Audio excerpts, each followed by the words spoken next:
All right, everybody. It is Zach here, and welcome back to the garage. It's been a long time. So, we're working on the truck, or we have been working on the truck for the last few days here. I did a few things. I put a new belt air filter on it, new spark plugs and wires, and kind of working on a bigger project now, but I'll show you these first. The worst spark plug was on the driver's side front, and I don't know how this happened. I'm thinking these might be original. So this is what that one looked like. And this here is a better representation of what it should look like. You see how that white, there's a hair on there, but you see how this white porcelain, if you will? Well, it's not on this one. So, but these may very well be original plugs. They look like they have seen a lot of mileage. Like this is like crusty.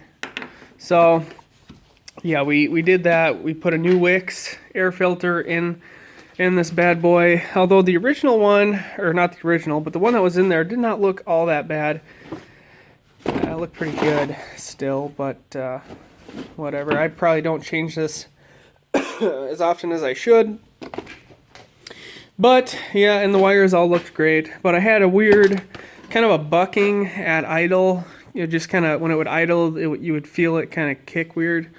So it seems to idle a little smoother now. And then one other symptom was when it was snowing or raining, somehow some moisture would get behind there and it would cause a random misfire when you're driving at like 55 plus miles an hour.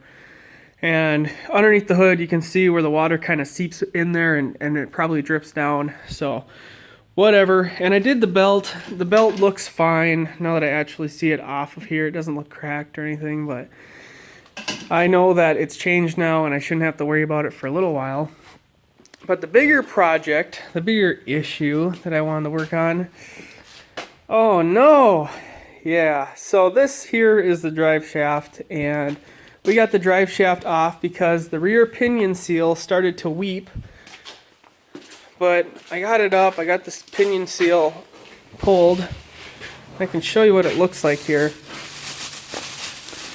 Oh, maybe I don't have it in this bag. Thought I did. Well, regardless, here's what it looks like. Here's the new one. Come on, you crazy.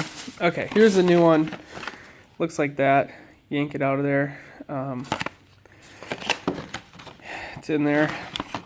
So this is what it looks like. It just started to leak a little bit and then started weeping a little more. So I'm going to clean up the pumpkin with some brake cleaner on the outside. That way I can make sure it doesn't continue leaking. And I got some fluid to top off because, believe it or not, that was serviced not that long ago. And I did lose a little bit from dropping the seal out of it, right? From pulling the seal, it does leak a little bit. But to change fluid on this bad boy, you got to pull the whole cover off of your pumpkin.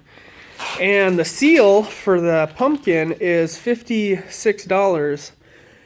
And that seems a little bit expensive to me. So I'm just going to try to top it off. And I didn't lose even maybe a quarter of this. I lost very little fluid doing this. So yeah, we're just going to do that. I know that it's not necessarily proper, but this is the proper weight and it's fully synthetic, so it should blend well until the next service. And last but not least, I got a new U-joint.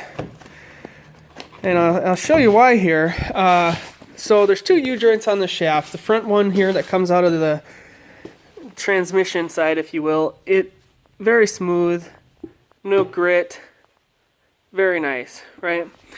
Well, voila, looks great. Aluminum drive shaft, very, very expensive. This back one, though, is very stiff. And granted, there is no leverage on it necessarily, but this is very stiff. And even these caps are this one's like seized. Ugh. Like, this one turns a little better, right? I can turn this one, no problem. This one here, though, my hand slips. So that This one's garbage. I don't know. I've had a weird, it's not like a super bad vibration, but at about 30, this thing kicks into the 4-cylinder mode, and there's a little vibration, and I'm almost wondering if it has something to do with this concoction of everything that I've been doing. So I thought while it's out, that one is choice. That one's great, but this one here definitely needs a redo, and all I gotta do is pull the clip on either side, hammer it out with a socket, and then put the new 2 caps in and put it in there, and we'll be good. The U-joint has a specialty grease on it, at least this one does, this new one.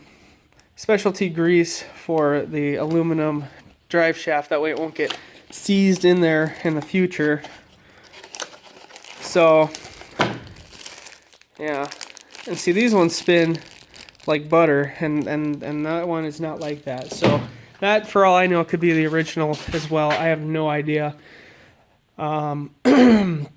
So yeah, hopefully I can button this up tonight and be done with it and never have to worry about doing such things again. But it's been a good experience, and yeah. So the shop wanted to charge me $225 to do that pinion seal, and the pinion seal itself was only, I don't even know.